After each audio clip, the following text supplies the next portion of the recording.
Yeah, welcome to another modeling episode. This is tips and tricks. Tip number one, know what you want to try out modeling for. And this depends a lot, unfortunately, on your luck. Because if you are lucky, you're born tall enough to be also high fashion model, but also advertisement and other publicity type of model. Now, unfortunately, in high fashion, height counts, and height is luck. So, if you want to do high fashion modeling, if you want to try out for that, for guys, it's between 180, but I would say 185 even, and 190. I'm 193, but I have to lie that I'm 190 because otherwise some people might say, no, you're too tall. Now, for ladies, it's between 175 and 185. However, the good news is that the world is changing and you see more and more diversity in every sector.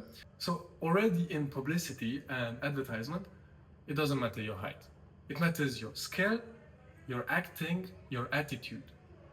So shoot, just know kind of what you can shoot for without just being pragmatic, saves you from being disappointed for no reason just because of how the guidelines of the industry are set.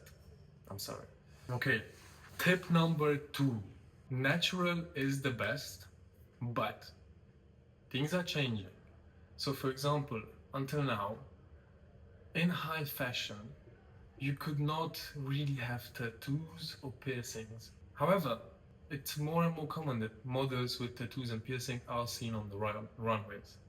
So it's a bit of a gamble because there's some agencies and brands that do work with people with tattoos for high fashion, catwalks, runways, etc. But there's also those that don't. So for example, I don't have any tattoos because my modeling contract beforehand forbid me to make any tattoos or changes to my body without their approval. Now, if you want to do advertisement, guess what? It's completely free. Go ahead, have as many tattoos as you want and piercings, and then it will just depend on the casting itself. Like, do they need someone with tattoos and piercings or not? But it's much easier, right? So that's about kind of so natural is the best just because then you can do anything with a blank canvas, kind of, right? Like you can apply fake tattoos on someone, whatever, fake piercings. But the other way around is a bit more difficult, at least from what I've heard. So, just saying. Then, okay, tip number three. How should I look body-wise? Great question. To be honest, I don't know. I really don't know. If you ask me, it depends on what you aim for. Because again, the world is changing, so there's more and more inclusivity for all types of bodies. And that's amazing. For what I've been doing, so some high fashion stuff and advertisement, they usually look for people that are, let's say, thinner. And I fall into that category just because I've been active my whole life. I've been working out my whole life. And that helps me, stay in the shape that I want to stay for the things that I want to do. And that's good for high fashion modeling, although hear me out. For example, my past agent said that I got too big for catwalks, like too muscular. And like, I'm sorry, I'm not that muscular like sure I have some shape maybe, no? But like I'm not big. I'm not that big, like I still have body dysmorphia maybe, I don't know, but look, I'm not big. I'm not big. Okay? So that's what I say about bodies. I think there's modeling for every type of body, but staying realistic, the thinner you are, the more opportunities you might get. Just say. Okay, moving on. Okay, tip number 4. What kind of skills does modeling actually require? And I've fallen in this trap before, like I've said in the other video, that, oh, by the way, you don't just have to look good. Who would have thought? Well, okay, objectively decent. Good is a big word. Yeah, you need to be able to do a few other things.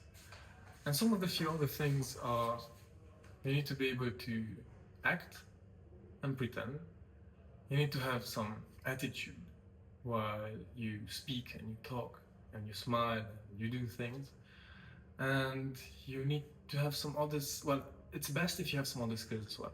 And in these skills, I include, for example, speaking other languages.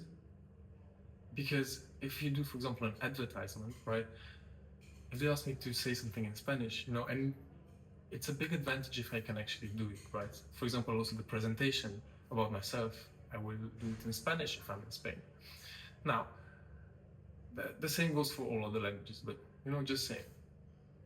Then, for example, I got asked to dance one time for an advertisement that I did in Paris. They asked me to send a video about myself dancing, and I got it. So, but they can also ask you to maybe sing, and that's intimidating a bit for me. Just thinking about it, singing. Imagine you go to a live casting and there's like 300 people, and they're like, "Yeah, man, go ahead and sing something."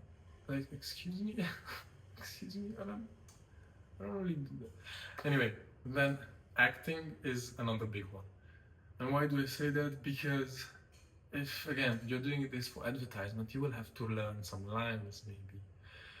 So, or for perfumes, right? They always have something like, they always have something like this. I had to actually say this in the modeling course. I had to actually say this in the modeling course. I am the man. I am the wolf. I know. Okay, I know. Don't even tell me, but I know. I am the man. I am the wolf. Only by Dolce & Gabbana for men. I'm the man. I am the wolf. Only by Dolce & Gabbana for men. I'm the man. I'm the wolf. Only by Dolce & Gabbana for men. I'm the man. I'm the man. I'm the wolf. Only by Dolce & Gabbana for men. Stupid. I am the man. I'm the wolf. Only by Dolce & Gabbana for men. I'm the man. I'm the wolf. Only by Dolce & Gabbana for men. I am the man. I'm the wolf. Only by Dolce & Gabbana for men. I know. Trust me, I know. It's in here. I can feel it. It's heavy on my soul that I have to do this. But at the same time, I'm kind of proud. Like, if I get over this, I'm sorry, but I don't care. Like, if I get over the first embarrassment, yeah, man, fuck it. You know what? I am the man. I'm the wolf. Wolf. Maybe not for Dolce & Gabbana, but okay. I think enough tips for today. I think I'm losing my mind. Okay, do I have another tip? Okay, following tip. I think tip number 5. Tip number 5. Take care of your diet, take care of your body, and take care of your skin. All of this contributes to increasing your chances of being accepted into more modeling opportunities.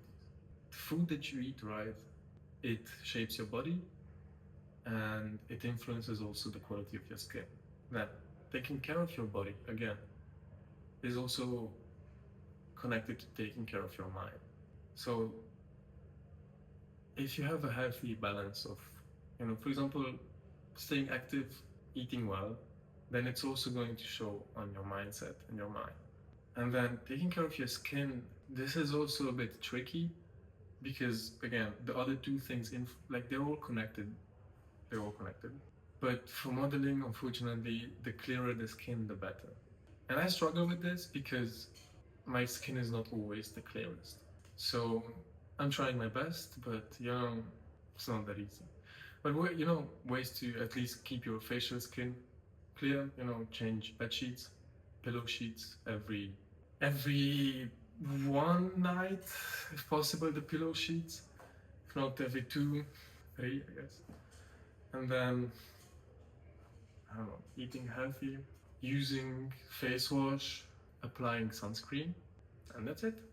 So, yeah, I think these three are the pillars of the how you look part of modeling, right? So, eating healthy, staying active, and taking care of your skin and hair, of course. So, I include hair in the skin part. Okay, self-care, hair care, care part. Let's call it care part. So again, these three pillars form the care of what it means to have looks, right, that open doors, allow for opportunities. Then you have what's in here. And what's in here means confidence. You need to at least be able to fake confidence. Acting is a huge skill in modeling. So if you can act confidently, that's a big win. Then again, acting, right? So confidence, acting, and generally have some skills, like things that you like to do or that you try to be good at, right? So for example, for me, yeah, I have sports, I have some languages, I draw, and I know how to dance. Okay, no, again, it's a big word, but I can dance. And you'll be fine. For more tips, stay tuned. Mwah. 15 minutes.